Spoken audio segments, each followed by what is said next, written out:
தமிழின் 5 இலக்கணத்தில் ஒன்று அணி இலக்கணம்.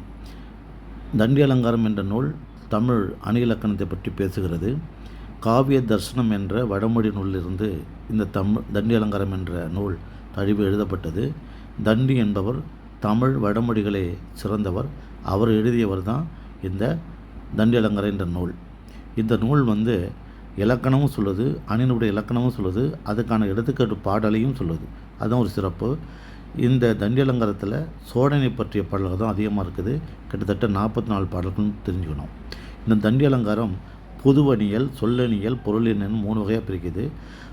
செய்யுளுடைய இலக்கணம், பெருங்காப்பியம், சிறுகாப்பியமுடைய இலக்கணம் இவையெல்லாம் சொன்னால் அது பொதுவணியல் அப்படின்னு பேர். ஒரு சொல்லை வைத்து கொண்டு அணி எடுப்பது, அழகு சேர்ப்பது, யமகம், திரிபு, மடக்கு, சித்திரகவி போன்ற சொற்களை வைத்து அழகுபடுத்துவதை தான் சொல்லணி என்று சொல்லப்படுகிறது. பொருளணி என்பது தன்மை அணியிலிருந்து பாவிக அணி வரைக்கும் கிட்டத்தட்ட 35 முதன்மையான அணிகளை கொண்டதான் பொருளணி. ஒரு பாடலுடைய சொல்லை வைத்து கொண்டு யமகம், தெரிவு, மடக்கு, சித்திரகவி போன்றவற்றை வைத்து கொண்டு அணி எடுத்தால் அது சொல்லணி. ஒரு பாடலுடைய பொருளை வைத்து கொண்டு அணி எடுத்தோம்னா, அழகுபடுத்தினோம்னா, அதில் என்ன அழகு இருக்குன்னு கண்டுபிடிச்சோம்னா அதுதான் பொருளணி. அந்த பொருளணி கிட்டத்தட்ட 35 முதன்மையான அணிகள் இருக்கிறது, தன்மை அணியிலிருந்து பாவிக அணி வரைக்கும். இப்போ உதாரணமாக ஓமை அணி இருக்குன்னா, ஓமை அணியிலே 16 வகையான ஓமை அணி இருக்குது.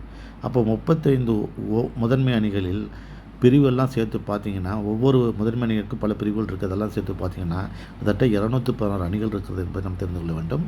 இது போன்ற அணிகளை நீங்கள் தண்டி அலங்காரத்தின் மூலமாக படிக்கிற போது அந்த நூலில் இருக்கக்கூடிய அணிகள் மிகவும் அற்புதமாக படித்து தேர்வுக்கு நீங்கள் வெற்றி பெறலாம் என்று கூறுகிறேன். நன்றி, வணக்கம்.